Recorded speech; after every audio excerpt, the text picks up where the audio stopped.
श्लोक 41। व्यवसायात्मिका बुद्धिरेके कुरुनंदन बहुशाखा ह्यनंताश्च बुद्धयो व्यवसायिना। अर्थ, हे अर्जुन, इस कर्मयोग में निश्चयात्मिका बुद्धि एक ही होती है, किंतु अस्थिर विचार वाले विवेकहीन सकाम मनुष्यों की बुद्धियां निश्चय ही बहुत भेदों वाली और अनंत होती हैं। व्याख्या। इस श्लोक में भगवान श्री कृष्ण अर्जुन को समझा रहे हैं कि एक व्यक्ति की बुद्धि या मन की स्थिति को कितनी दृढ़ता और स्थिरता प्राप्त होती है, यह उसके निर्णयों और कार्यों में स्पष्टता पर निर्भर करता है। एक, व्यवसायात्मिका बुद्धि। यहाँ व्यवसायात्मिका बुद्धि से तात्पर्य है एक प्रकार की समझ या बुद्धि जो निश्चल और स्थिर होती है। इस बुद्धि का उद्देश्य एक ही दिशा में केंद्रित होना चाहिए, अर्थात किसी एक ही कार्य या लक्ष्य पर ध्यान केंद्रित करना। दो, एकैके हक। एकैके हक का अर्थ है कि एक ही प्रकार की बुद्धि, एक ही दिशा में सोचने वाली और एक ही उद्देश्य को लक्ष्य मानने वाली। तीन, बहुशाखा ह्यनंताश्च। यहाँ बहुशाखा का मतलब है कई शाखाएं या कई विविधताएं। जब कोई व्यक्ति अपनी बुद्धि को एक ही दिशा में केंद्रित नहीं रखता और कई शाखाओं में बंट जाता है, तो उसकी बुद्धि में स्थिरता और स्पष्टता की कमी हो जाती है। अर्थ, हे कुरुनंदन अर्जुन, जो व्यक्ति एक ही उद्देश्य के प्रति समर्पित रहता है और अपनी बुद्धि को एक ही दिशा में केंद्रित करता है, वह स्थिर और दृढ़ बुद्धि प्राप्त करता है।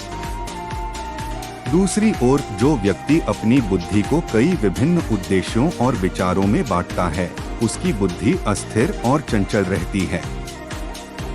इस प्रकार इस श्लोक के माध्यम से भगवान श्री कृष्ण अर्जुन को यह सिखाते हैं कि एक स्थिर और दृढ़ बुद्धि को प्राप्त करने के लिए एक ही लक्ष्य पर ध्यान केंद्रित करना अत्यंत आवश्यक है, न कि विभिन्न विचारों और शाखाओं में बंटना। श्लोक 42, 43, 44। यामिमा पुष्पिता वाचं प्रवदन्ते विपश्चितः वेदवादर्ताः पार्थ नान्यदस्तीति वादिनः कामात्मानः स्वर्गप्रा जन्म कर्म फलप्रदा क्रियाविश्लेष बहुला भोगैश्वर्यक्ति प्रति भोगैश्वर्य प्रसक्ताना तयापहृत चेतसा व्यवसायात्मिका बुद्धिः समाधौ न विधीयते।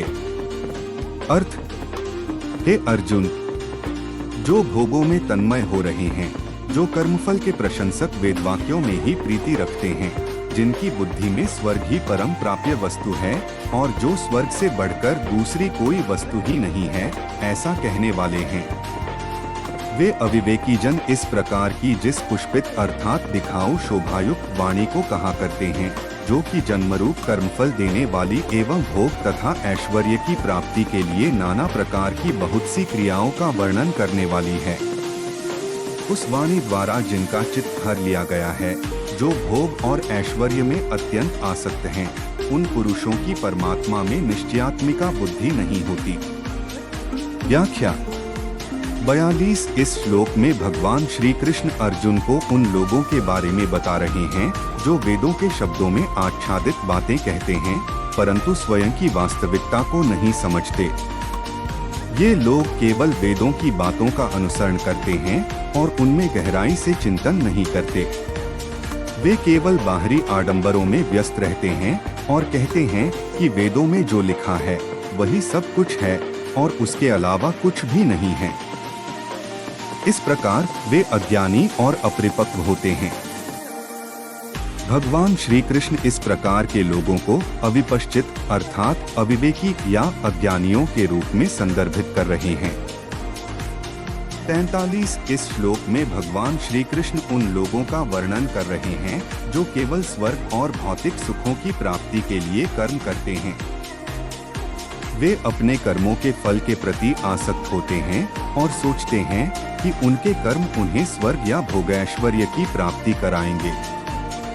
ये लोग कर्मों की विशेष विधियों और पद्धतियों में लगे रहते हैं, परंतु केवल सांसारिक सुख सुविधाओं की प्राप्ति की ओर अग्रसर होते हैं। इस प्रकार वे कर्मों के फलों में आसक्त होकर केवल भौतिक लाभ की प्राप्ति के लिए कार्य करते हैं और उन्हें मोक्ष या आत्मा के वास्तविक ज्ञान की प्राप्ति की चिंता नहीं होती। इस प्रकार भगवान श्री कृष्ण उन लोगों के मार्ग को निराधार मानते हैं जो केवल बाहरी कर्मकांडों और स्वर्गीय फल की प्राप्ति में विश्वास रखते हैं और जिनका ध्यान आत्मा की शाश्वतता और ब्रह्म ज्ञान पर नहीं होता। 44 इस श्लोक में भगवान श्री कृष्ण अर्जुन को यह समझाते हैं कि जो लोग भोगों और ऐश्वर्य की प्राप्ति में अत्यधिक व्यस्त रहते हैं उनके मन में साधना और ध्यान के लिए स्थिरता नहीं रहती। ऐसे लोगों की बुद्धि जो साधना और ध्यान की ओर प्रवृत्त हो उसमें कोई स्थिरता और संकल्प नहीं बन पाता। विस्तार से विवेचना। भोगैश्वर्य प्रसक्ताना भोग और ऐश्वर्य की ओर अत्यधिक रुझान रखने वालों का यहाँ उल्लेख है। ये वे लोग होते हैं जो भौतिक सुख साधनों में ही अपनी पूरी रुचि और तृप्ति की खोज करते हैं। तयापहृत चेतसाम ऐसे व्यक्तियों का मन और चित्त इन भोगों के आकर्षण में पूरी तरह से बंधा हुआ होता है। इस कारण से उनकी बुद्धि और चेतना का ध्यान आत्मा और साधना की ओर नहीं जा पाता। व्यवसायात्मिका बुद्धियः समाधौ न विधीयते ऐसी स्थिति में जहाँ व्यक्ति भोग और ऐश्वर्य के आकर्षण में लिप्त रहता है उसकी बुद्धि का स्थिर और निर्णयात्मक तत्व व्यवसायात्मिका बुद्धि ध्यान और समाधि की ओर प्रवृत्त नहीं हो सकता। ध्यान और समाधि की अवस्था प्राप्त करने के लिए मन को एकाग्र और स्थिर होना आवश्यक है जो कि भोग और ऐश्वर्य की ओर ध्यान लगाने वाले व्यक्तियों के लिए संभव नहीं होता। निष्कर्ष। श्लोक का मुख्य संदेश यह है कि भौतिक सुख साधनों और ऐश्वर्य के प्रति अत्यधिक आकर्षण और जुड़ाव व्यक्ति के ध्यान और साधना की प्रक्रिया में बाधा डालता है। ऐसे लोग अपनी आत्मा की सच्ची प्रकृति को समझने और ध्यान की गहराई में जाने में असमर्थ होते हैं। उन्हें अपने मन को भोग और ऐश्वर्य से हटाकर ध्यान और साधना की ओर मोड़ना आवश्यक है। श्लोक 45। त्रैगुण्य विषया वेदा निस्त्रैगुण्यो भवार्जुन निर्द्वंद्वो नित्य सत्वस्थो निर्योगक्षेम आत्मवान। अर्थ। हे अर्जुन, वेद उपर्युक्त प्रकार से तीनों गुणों के कार्य रूप समस्त भोगों एवं उनके साधनों का प्रतिपादन करने वाले हैं, इसलिए तू उन भोगों एवं उनके साधनों में आसक्तिहीन हर्ष शोक आदि द्वंद्वों से रहित नित्य वस्तु परमात्मा में स्थित योग अप्राप्त की प्राप्ति का नाम योग है, क्षेम प्राप्त वस्तु की रक्षा का नाम क्षेम है, वो न चाहने वाला और स्वाधीन अंतःकरण वाला हो। व्याख्या। श्लोक 2.45 में भगवान श्री कृष्ण अर्जुन को यह संदेश दे रहे हैं कि वेद केवल 3 गुणों सत्व रजस और तमस के विषयों को ही प्रस्तुत करते हैं। इस श्लोक में भगवान श्री कृष्ण ने अर्जुन को बताया है कि वेदों का ज्ञान इन गुणों के आधार पर होता है, परंतु सच्चे योगी उन गुणों से परे हो जाते हैं। अर्थ। त्रैगुण्य विषया वेदा वेदों का विषय 3 गुणों सत्व ज्ञान और शांति, रजस क्रिया और इच्छा और तमस अवसाद और अज्ञान के आधार पर है। वेद इन गुणों से संबंधित हैं और इन गुणों के प्रभाव को ही बताते हैं। निस्त्रैगुण्यो भवार्जुन भवार्जुन का अर्थ है अर्जुन और निस्त्रैगुण्य का अर्थ है तीनों गुणों से परे। यह बताता है कि योगी व्यक्ति जो उच्चतम ज्ञान को प्राप्त कर लेता है उन गुणों के प्रभाव से मुक्त होता है। वह गुणों के प्रभाव से परे और आत्मा में स्थिर रहता है। निर्द्वंद्वो नित्य सत्वस्थो निर्द्वंद्वो का मतलब है द्वंद्वों से मुक्त, जैसे सुख दुख लाभ हानि आदि। नित्य सत्वस्थो का अर्थ है हमेशा सत्व गुण में स्थित रहने वाला। इस प्रकार ऐसा व्यक्ति हमेशा स्थिरता और शांति में रहता है और सभी द्वंद्वों से परे होता है। निर्योगक्षेम आत्मवान निर्योगक्षेम का मतलब है योग और क्षेम सुरक्षा और भलाई से रहित। इसका तात्पर्य है कि ऐसे व्यक्ति को किसी भी भौतिक वस्तु की आवश्यकता नहीं होती और वह पूर्णतः आत्मा में स्थित रहता है। व्याख्या। इस श्लोक के माध्यम से भगवान श्री कृष्ण अर्जुन को यह सिखाना चाहते हैं कि सच्चा योगी वह होता है जो वेदों के 3 गुणों से परे होता है। वह व्यक्ति जो सत्व, रजस और तमस के प्रभाव से मुक्त रहता है और हमेशा आत्मा की शांति और स्थिरता में रहता है, वह वास्तव में ज्ञानी और योगी होता है। ऐसे व्यक्ति को किसी भी भौतिक सुख साधनों की आवश्यकता नहीं होती, क्योंकि उसकी स्थिति आत्मा में होती है। श्लोक 46। यावानर्थ उद्पाने सर्वतः संप्लुतोऽर्थे तावान सर्वेषु वेदेषु ब्राह्मणस्य विजानतः। अर्थ: सब ओर से परिपूर्ण जलाशय के प्राप्त हो जाने पर छोटे जलाशय में मनुष्य का जितना प्रयोजन रहता है, ब्रह्मा को तत्व से जानने वाले ब्राह्मण का समस्त वेदों में उतना ही प्रयोजन रह जाता है।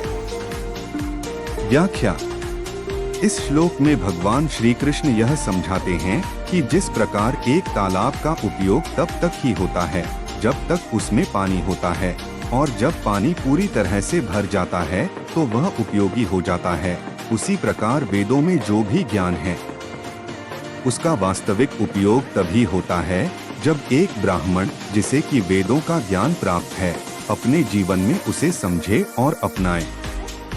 इस श्लोक के माध्यम से भगवान श्री कृष्ण यह स्पष्ट करते हैं कि वेदों का ज्ञान केवल शाब्दिक ज्ञान तक सीमित नहीं होता, बल्कि उसे जीवन में लागू करने की आवश्यकता होती है।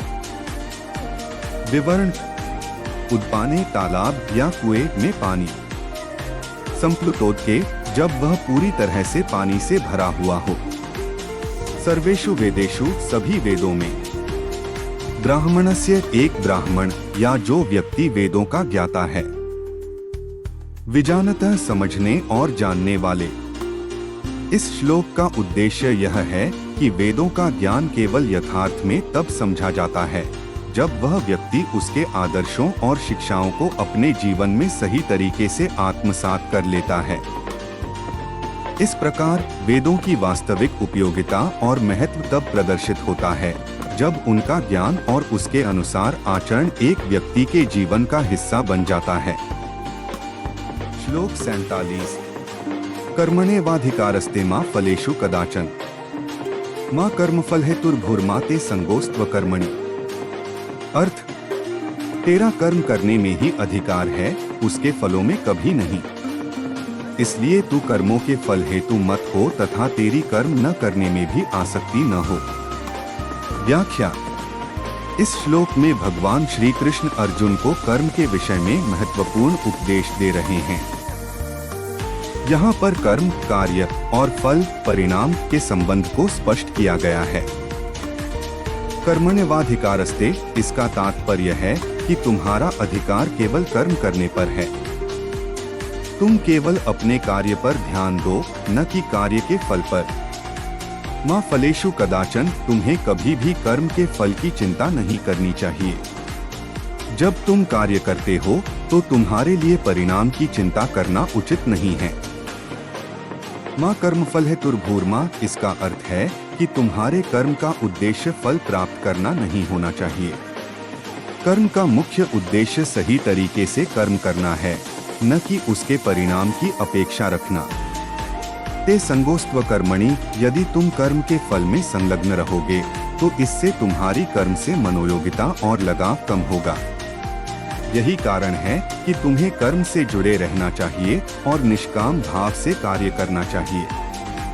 इस प्रकार भगवान श्री कृष्ण अर्जुन को सिखा रहे हैं कि कर्म करना ही उनका धर्म है और उसे फल की चिंता किए बिना सच्चे मन से करना चाहिए। फल पर चिंता करने की बजाय हमें केवल सही कर्म पर ध्यान केंद्रित करना चाहिए और उसके परिणाम को ईश्वर के हाथ में छोड़ देना चाहिए।